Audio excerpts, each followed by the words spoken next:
नमस्कार। आज मैं आपके सामने एक ऐसा एविडेंस लेके आया हूं जिसके बाद दूध का दूध और पानी का पानी हो जाएगा।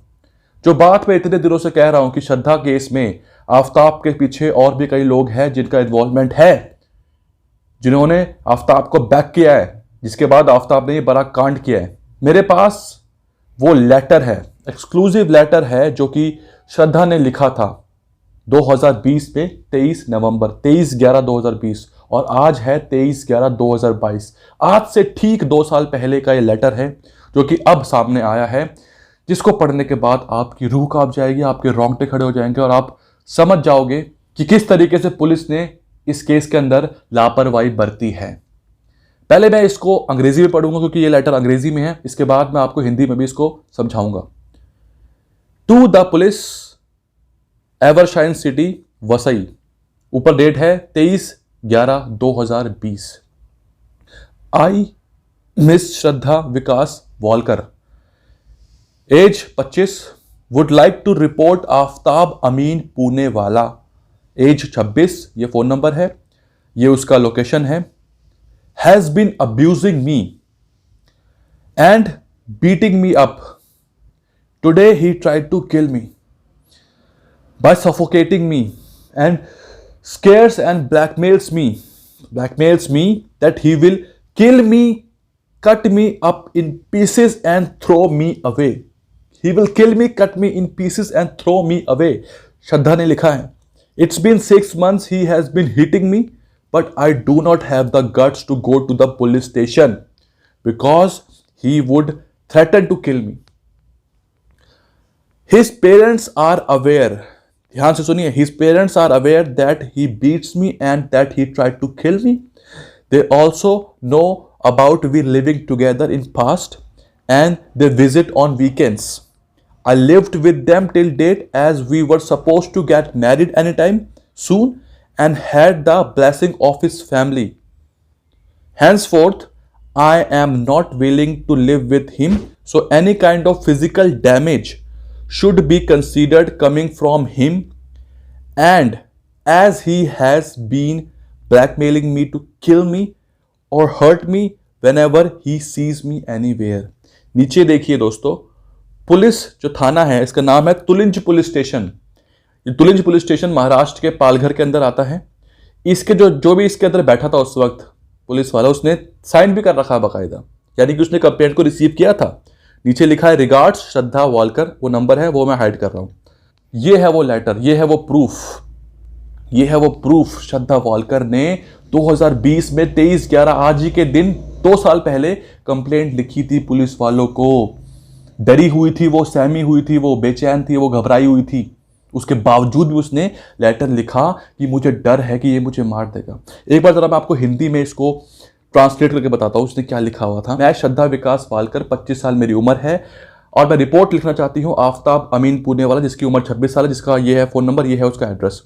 ये मुझे अब्यूज़ करता है, ये मुझे गाली देता है, मुझे मारता है, बीट भी, एंड ही स्केयर्स, ये मुझे डराता है, मुझे ब्लैकमेल करता है। मैंने आपको ये बात अपनी पिछली वीडियो में बहुत बार बोली थी कि ब्लैकमेलिंग इसके अंदर एक बहुत बड़ा पॉइंट हो सकता है, और यही बात श्रद्धा ने लिखी है 2020 में कि ये मुझे ब्लैकमेल करता है, मुझे धमकी देता है कि ये मुझे काट के फेंक देगा, cut me in the pieces and throw me away. ये बात श्रद्धा ने लिखी थी 2020 में, पुलिस वालों को बताया था कि ये मुझे काट के फेंक देगा, ये ऐसा बोलता है, और ऐसा ही आफताब ने किया, काट के फेंका उसने श्रद्धा को। 6 महीने हो चुके हैं, 6 महीने से लगातार ये मुझे मारता आ रहा है। 6 महीने से मैंने आपको दिखाई थी वीडियोस और फोटोज में दिखाया था किस तरीके से निशान पड़े हुए थे श्रद्धा के नाक पे, गर्दन पे, खरोचों के, पीठ पे जले के सिगरेट के, वो सब चीज़ें मैंने आपको बता चुका हूँ ऑलरेडी।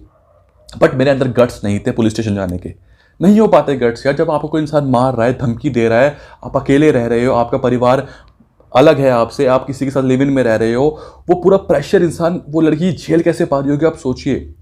उसके पास वो गट्स नहीं थे, वो हिम्मत नहीं आ पा रही थी कि वो पुलिस स्टेशन जाए, अपनी कंप्लेंट लिखे, लेकिन उसके बावजूद भी उसने हिम्मत इकट्ठा करके पुलिस स्टेशन गई और कंप्लेंट लिखी और सारी बातें लिखी इसके अंदर। हिज पेरेंट्स आर अवेयर, उसके पेरेंट्स को पता था, ये बात मैं नहीं कह रहा हूं, ये बात श्रद्धा बोल रही है कि आफ्ताब के पेरेंट्स को पता था कि ये आफ्ताब मुझे मारता है, मुझे मारने की धमकी देता है और ये ऑलरेडी मुझे मारने की कोशिश कर चुका है। मैंने ये बात आपको बोली थी अपनी पिछली वीडियो में कि आफ्ताब का परिवार कहाँ गायब है। क्या वो मार्स में चला गया क्या, या फिर वो मून पे है, चांद पर है? कहाँ है वो? ढूंढो उनको, उन्हें सब पता है।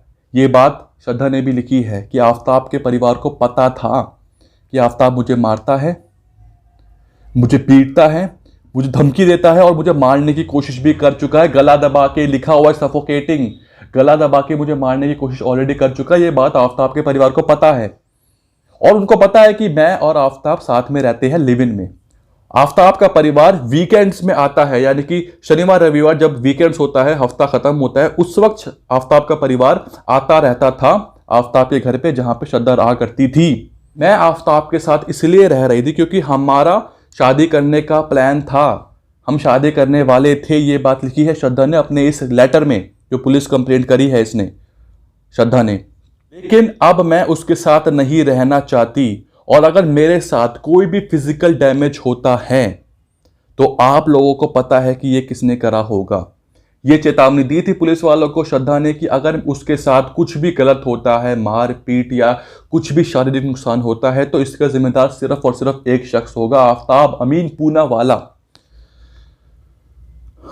और उसने मुझे ब्लैकमेल करा है और धमकी दी है। ध्यान सुनिए इसको, ब्लैकमेल किया है, धमकी दी है कि जहां भी मुझे तू दिख गई, ये बात आफ्ताब ने बोली थी श्रद्धा को, कि जहां भी तू मुझे दिख गई मेरे खिलाफ कंप्लेंट करती हुई या कुछ भी करती हुई, वहां मैं तुझे मार डालूंगा। ये लेटर है, ये प्रूफ है मेरे सामने जो मैं आपको दिखा चुका हूं। और नीचे जो वो तुलिंज पुलिस स्टेशन है उसके साइन भी वो रखे हैं, जो भी वहां पे बैठा था उस वक्त, और नीचे रिगार्ड्स लिखा हुआ है श्रद्धा वालकर, जिसका नंबर मैं छुपा रहा हूं। सोचिए दोस्तों, श्रद्धा हिम्मत करके, वो लड़की अकेली थी, इनके चंगुल में फंसी हुई थी वो, आफ्ताब और आफ्ताब के परिवार के चंगुल में फंसी हुई थी वो। बार बार अपने दोस्तों से गुहार लगाती थी हेल्प की, दोस्त उसकी हेल्प करते भी थे, लेकिन ये जो आफ्ताब है उसको इस कदर ब्लैकमेल करता था।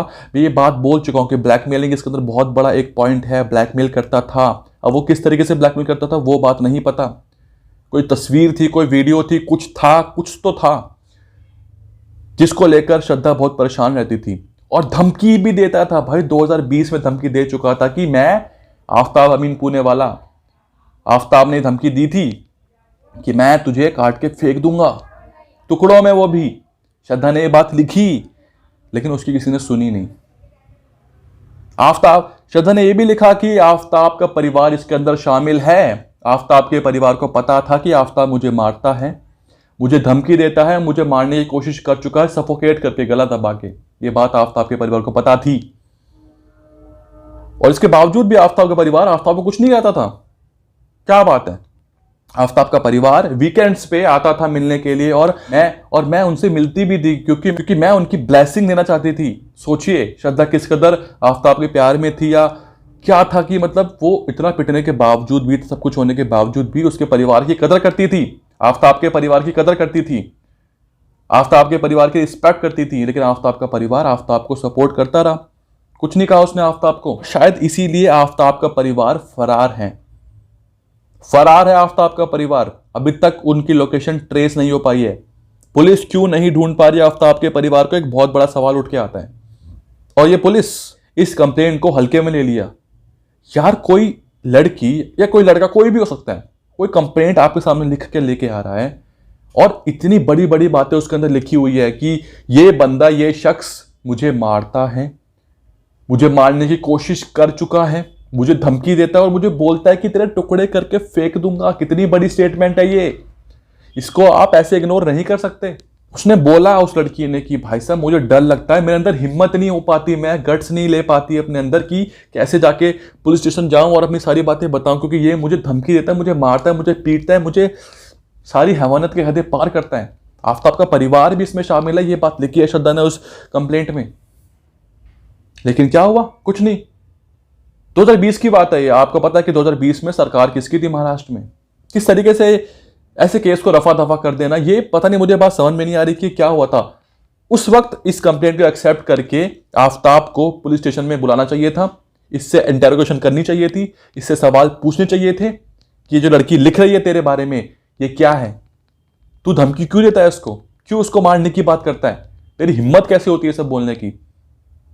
उस वक्त इंटरोगेशन अगर होती, अगर उस वक्त आफ्ताब को रिमांड पे लिया जाता तो आज आफ्ताब इतना बड़ा कांड नहीं कर देता, श्रद्धा बच जाती, श्रद्धा जिंदा होती। अगर उस वक्त इस कंप्लेंट को सीरियसली लिया जाता तो, लेकिन नहीं लिया गया। और अब आज 2 साल बाद 23 नवंबर को जब मैं वीडियो बना रहा हूं, तब तक श्रद्धा कोच ने मार के दिल्ली में कहीं फेंक दिया। उसने ये बात बोली भी थी यार कि मैं कर दूंगा, काट दूंगा तेरे को, लेकिन श्रद्धा की किसी ने सुनी नहीं। बहुत बुरा लगता है कि जब आपके पास एक चांस होता है किसी को बचाने का, लेकिन आप वो मौके को खो देते हो। और आज वो इंसान हमारे बीच में नहीं होता है और उस केस के बारे में हम ऐसे बात कर रहे होते हैं। This is so disheartening. देखिए, जो मैं वीडियो बनाता हूं आपको पता है, मैं ऐसी हवा में तीर छोड़ता नहीं हूं।